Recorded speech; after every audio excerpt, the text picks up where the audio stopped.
इमरान खान जिन चोरों को, डाकुओं की बात करते हैं, उनका इशारा आपकी जमात, आपके इत्तेहादियों की जानिब है।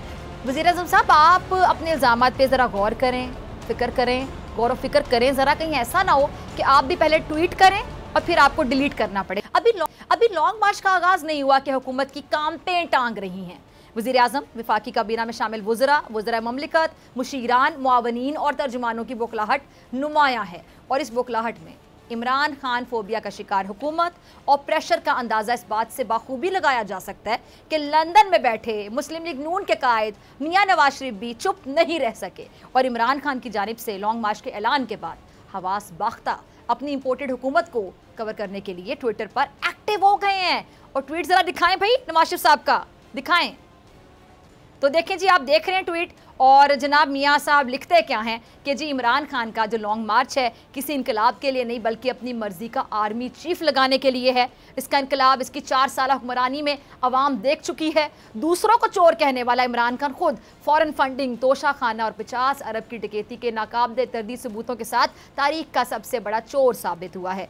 मियाँ साहब के ट्वीट पर बहुत से सवालात उठ रहे हैं। पहली बात तो ये कि कहीं से नहीं लगता कि ये ट्वीट नवाज शरीफ साहब ने खुद किया है, बल्कि बाऊजी की रानी, मुस्लिम लीग नून में मौजूद नानी जो कि आजकल लंदन में मौजूद हैं, ये उनकी कारस्तानी है। इमरान खान के लॉन्ग मार्च से इनकलाब आएगा या नहीं आएगा, मगर मियाँ साहब कौम जाग गई है। शहर शहर, गाँव गाँव सिर्फ PTI के वोटर्स, सपोर्टर्स ही नहीं बल्कि अवाम की एक बहुत बड़ी तादाद, मुख्तलिफ जो मकातबे फ़िक्र के लोग हैं, तमाम शोबा जात से वाबस्ता अफराद हैं, इमरान खान की कॉल पर लॉन्ग मार्च के लिए निकल रहे हैं। और मियाँ साहब, आपने बिल्कुल ठीक कहा कि इमरान खान की हुक्मरानी जो है अवाम 4 सालों में देख चुके हैं। इन्हीं 4 सालों की हुक्मरानी देखकर अवाम ये कदम उठा रहे हैं और इमरान खान के शाना बशाना खड़े हैं। अब रही बात फ़ॉरेन फंडिंग, तोशा खाना और 50 अरब की डकैती की, तो आपके मुँह से बात बिल्कुल अच्छी नहीं लगती। चोरी, डकैती, करप्शन की बात आप ना किया करें।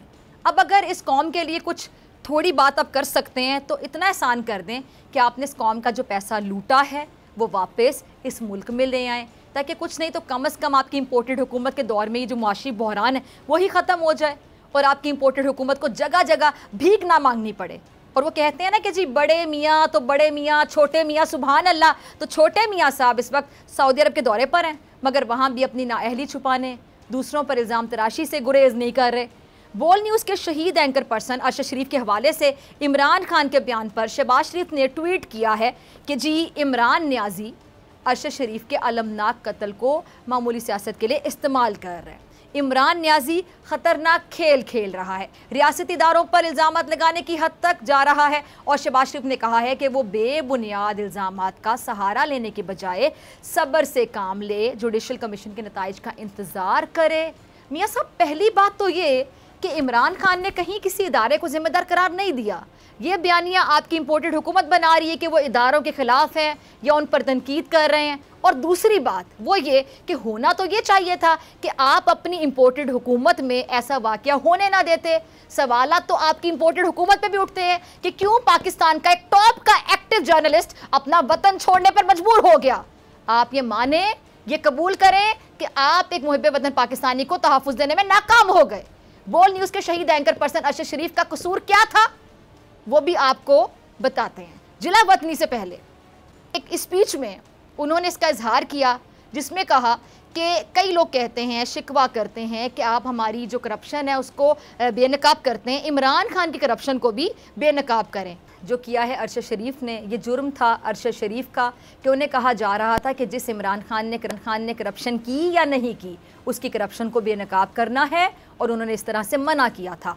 आज पाकिस्तान तहरीक इंसाफ के सीनियर रहनुमा साबिक गवर्नर सिंध इमरान इस्माइल ने भी प्रेस कॉन्फ्रेंस की और बताया कि बोल न्यूज़ के शसन अरशद शरीफ ने मुल्क छोड़ने से पहले इमरान खान से मुलाकातें की, सूरत हाल से आगाह किया, जिस पर इमरान खान ने उन्हें क्या कहा ज़रा सुनिएगा। ये सूरत हाल है और वज़ीर-ए-आज़म शहबाज शरीफ साहब हैं कि अरशद शरीफ के हवाले से इमरान खान के बयान को सियासी और इंतकामी रंग देने की कोशिशें कर रहे हैं। अरशद शरीफ की हुब्बुल वतनी का अंदाज़ा इस बात से लगा लें कि इस कदर थ्रेट्स होने के बावजूद इस बहादुर निडर कौम के सबूत के पास किसी दूसरे मुल्क का वीजा ही नहीं था इस कौम के सपूत के पास, किसी दूसरे मुल्क का वीजा नहीं था। अरशद शरीफ ने किसी वीजे के लिए अप्लाई तक नहीं किया था। वो इस धरती से, इस वतन से इतनी मोहब्बत करते थे कि इसे छोड़ना ही नहीं चाहते थे। जिस शख्स के लिए पाकिस्तान की हुकूमत दुबई हुकूमत से रब्ता करे, दुबई की हुकूमत उन्हें वहाँ से जाने पर मजबूर करो, फिर वो हालत मजबूरी जिला वतनी में और क्या करता। इसीलिए अरशद शरीफ ने कीनिया जाने का फैसला किया और वहाँ उनको टारगेट करके शहीद कर दिया गया। इमरान खान के बोल न्यूज़ के शहीद एंकर पर अरशद शरीफ के जिस बयान को इम्पोर्टेड हुकूमत सियासी रंग दे रही है, वो बयान है क्या, ज़रा वो सुन लेते हैं ताकि नाजरीन भी ये फैसला कर सकें कि कौन खेल रहा है। ज़रा देखिएगा। आप इज़्ज़त माब मियाँ शहबाज शरीफ साहब, इमरान खान ने कहाँ, कब और कौन से रियासती इदारे को निशाना बनाया? इमरान खान तो कह रहे हैं कि जी अरशद शरीफ ने चोर और डाकुओं की करप्शन को बेनकाब किया।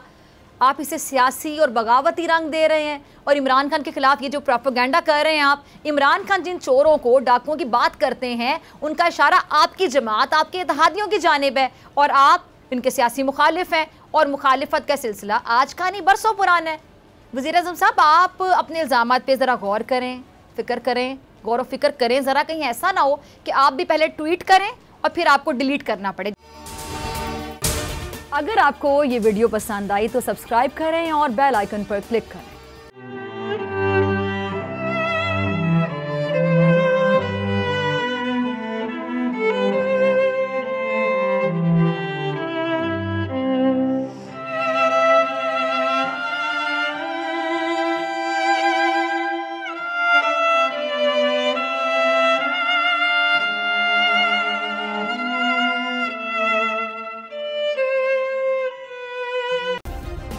सब्सक्राइब करें और बेल दबाएं ताकि कोई खबर रह न जाए।